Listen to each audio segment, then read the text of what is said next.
Qu'est-ce qui est prévu ce week-end précisément, Olivier Fabre? Écoutez, en principe, la manifestation ayant été interdite, il ne devrait pas, dans un monde idéal, y avoir de manifestation. Oui.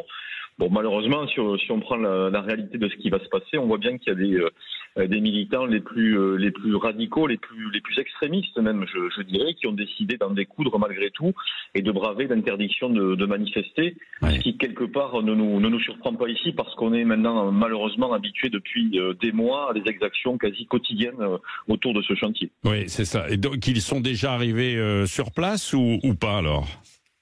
Alors oui, effectivement. Alors d'abord, il faut quand même dire que l'État a pris les choses en main hier puisqu'il y a une ZAD qui a été démantelée, mais dans le même temps, il y a d'autres manifestants qui sont arrivés un petit peu plus loin et qui semblent malgré tout vouloir s'installer sur un terrain privé, donc avec évidemment pour les forces de l'ordre une plus grande difficulté à les expulser et peut-être faire rayonner la manifestation ou des actions depuis ce terrain privé tout au long de ce week-end. Oui, parce que j'ai vu qu'il y a déjà des contrôles qui ont démarré en début de semaine, là, dans le Tarn, etc., dans la région, où on a confisqué des haches, des marteaux, des couteaux. Vous confirmez ça ?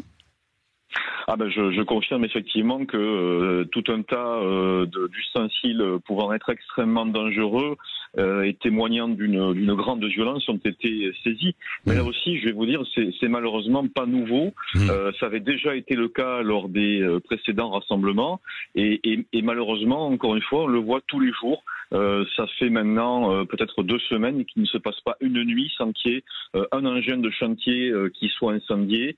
Les ouvriers qui travaillent sur le chantier de l'autoroute sont insultés, pris à partie tous les jours.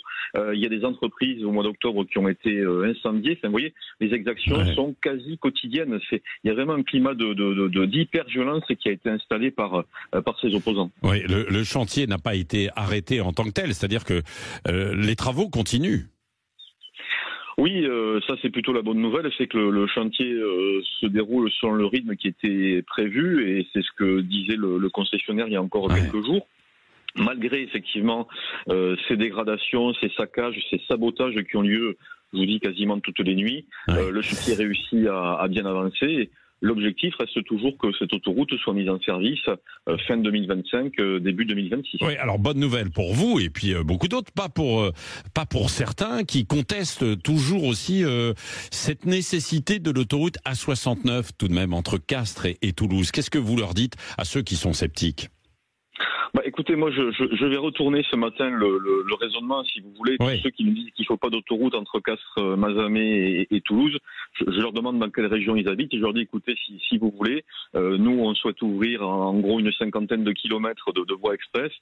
Si vous ne voulez pas, je vous propose qu'en compensation, on ferme 50 kilomètres de voies express là où vous habitez, vous. Voilà. Si c'est quelqu'un qui habite à Montpellier, je vais dire on va vous fermer l'autoroute A9 entre Nîmes et Montpellier, par exemple. Oui. Vous voyez mais même localement, Olivier Fabre, il y en a qui contestent, qui ne sont pas non plus favorables, non ? Oui, mais à un moment, l'aménagement du territoire nécessite aussi de faire des choix. Ceux qui localement s'opposaient, et ça c'est aussi très très très notoire, ceux qui s'opposaient localement à ce projet, on les entend quasiment plus.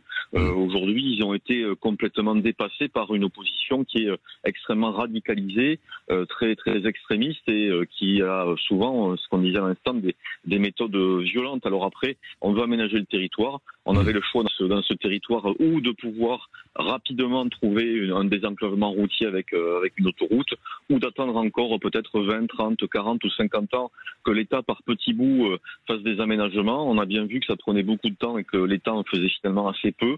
Et on a les élus depuis très longtemps, d'ailleurs depuis 20 ans, ont confirmé ce choix de la concession pour gagner du temps parce que le bassin Castres-Mazamet en a besoin pour retrouver une certaine jeunesse, pour retrouver une démographie que d'autres bassins de la région Occitanie ont, parce qu'ils sont correctement reliés à Toulouse. Alors que vous, c'est menacé. Nous n'avons pas encore. Oui, vous, c'est menacé. À terme, ce que vous dites, Olivier Fabre, c'est s'il n'y a pas notamment cette autoroute, ça menace un peu l'économie locale, quoi. Aujourd'hui, si vous voulez, alors l'économie locale, heureusement, on est un territoire qui a encore une grande capacité industrielle, ce qui n'est pas si fréquent aujourd'hui en France. On est un vrai territoire d'industrie, mais on voit bien qu'aujourd'hui, l'apport de croissance de la métropole toulousaine, qui est en train de devenir la troisième de France. Toulouse est aujourd'hui la troisième commune de France en termes de population. Elle a drainé une croissance démographique et donc économique qui est très visible autour d'Albi, autour de Montauban, autour de l'Ariège, par exemple, de Pamiers, parce qu'il y a eu des infrastructures autoroutières qui ont été réalisées. Et c'est aussi un facteur de croissance qu'il faut pouvoir capter.